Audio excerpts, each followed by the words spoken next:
Welcome back to Living Life to the Fullest, the space where we dive deep into personal awareness, mindset shifts, and creating the life you desire. I am May Eve, and today we're exploring something profoundly transformative, anchoring feel good moments in order to level up your life.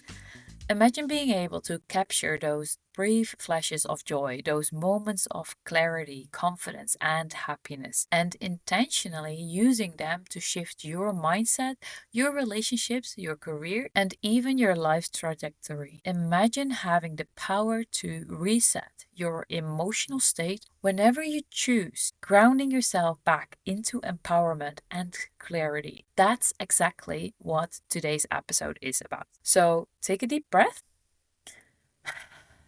get comfy, and let's talk about this life changing technique. Before we get into the practical step of emotional anchoring, let's talk about the psychology behind it. Why does anchoring work, and why do we struggle to celebrate our wins in the first place? So, anchoring is a concept from neuro linguistic programming, or NLP, and psychology that refers to the process of associating a specific emotional state with a physical or mental trigger. It's about creating a mental shortcut that allows you to bring back a desired state at will. Our minds function primarily through associative memory. Every experience you have is stored, not just cognitively, but emotionally and physiologically as well. Think of your emotional memory as a library where experiences are indexed, not just by what happened. Think about it this way. Have you ever heard a song from years ago and instantly felt transported back to that time? Maybe it was your high school graduation song, and suddenly you feel the emotions of that day, the excitement, nostalgia, even the scent of the air in that moment. That's anchoring in action. Your brain doesn't just store memories, it stores the emotional imprint of those memories. However, many of us unconsciously anchor negative feelings. The meeting room, for example, where we received criticism, might automatically trigger anxiety next time we enter it, or a particular person's tone might immediately make you defensive. Understanding this unconscious anchoring allows you to reclaim your emotional experiences consciously. But the best part? You can intentionally create feel good anchors in your life. So think back of a time when a sound, a smell, a place immediately brought back strong emotions for you. Maybe it was perfume or a scent, or sometimes you can even taste it. What was it for you, and what emotions come up for you? Now, let's talk about why so many of us find it difficult to celebrate our wins. Have you ever noticed how easy it is to brush off compliments, downplay our achievements, or focus more on what went wrong rather than what went right? This comes down to a few psychological patterns. Number one, the negativity bias. The human brain is wired to detect threats more than rewards. This is a survival mechanism from our evolutionary past. Our ancestors had to be constantly aware of dangers in order to survive. While we no longer have to watch out for predators or being scared of being eaten alive, our brains are still hyper focused on problems rather than victories. This means that unless we intentionally shift our focus, our brain will automatically highlight what's lacking rather than what's working. Over time, focusing on potential threats or failures become our automatic response, limiting our ability to recognize successes. So, how often do you replay the things that went wrong in your mind versus the things that went right? And what do you think would shift if you consciously made space for your wins? The second psychological pattern that we see is fear of judgment and rejection.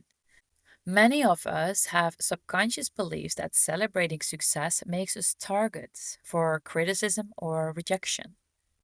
This belief is often deeply rooted in childhood conditioning, where our achievements might have felt overlooked or invalidated. On top of that, many of us were raised with messages like don't brag, stay humble, no one likes a show off, no one likes a know it all.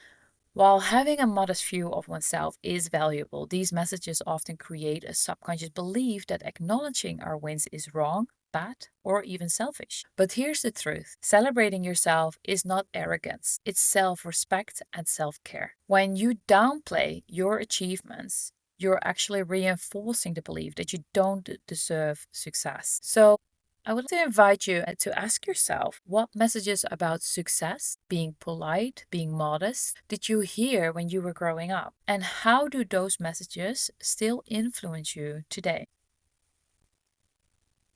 The third psychological pattern we see is perfectionism and the not enough mindset. For those of us who tend to be perfectionists, nothing ever feels good enough to celebrate. We think, I could have done better, or I haven't reached my goal yet, so why celebrate? Or I will acknowledge it when it's perfect. Perfectionism often masks deep fears: fear of failure, rejection, judgment from others, inadequacy. We tell ourselves we will celebrate when everything is perfect, yet perfection is unattainable by design. So, what subconscious fears or beliefs prevent you from openly celebrating your accomplishments? How might your life, relationships, or career change if you openly acknowledged your achievements?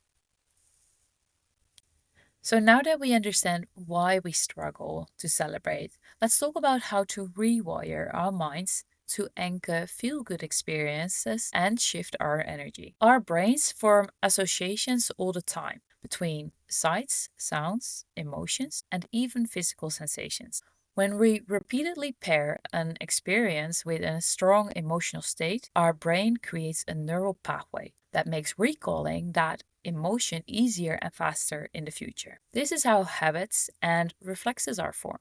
The more often we experience something while in a certain emotional state, the stronger that connection becomes. Over time, we can condition ourselves to access feel good emotions on demand. So let's do a little exercise right now. And I hope you're not on your way to someplace, somewhere, and see if you can find a comfortable place where you can be just for a minute, not get disturbed. And when you have the opportunity, see if you can stand still or sit down somewhere.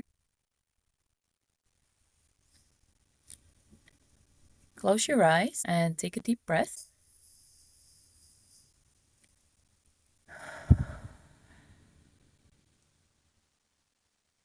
And try to recall an empowering or joyful moment in your life.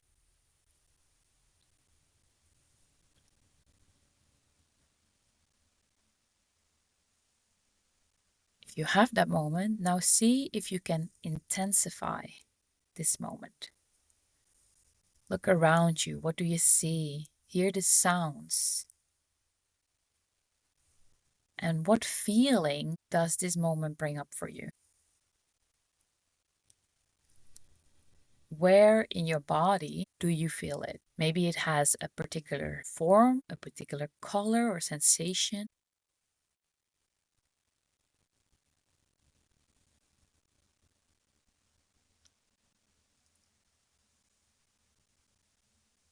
Now create your anchor. Perhaps pressing your thumb and your forefinger together, or taking a purposeful breath, or quietly saying a specific empowering word or phrase.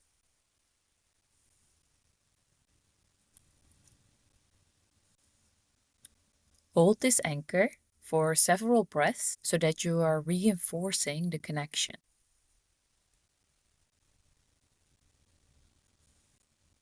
And when you've done that, you can come back to this moment, open your eyes. So, when you practice this exercise regularly, soon your anchor will instantly shift your emotional state. So, it will provide calmness, confidence, or empowerment when you need it most. And you can also do a little, if you have a journal at home, or you do a little writing exercise and write down like which specific empowering states do you want to access more often? And what anchors will you create to consistently access these states? So the exercise we just did is what I call the replay and amplify technique. It walks you through the process in 5 steps. So step 1 is when something good happens, and you can do that actually in the present moment. When something good happens to you, pause for a moment and really feel it. Really feel what's happening in that moment.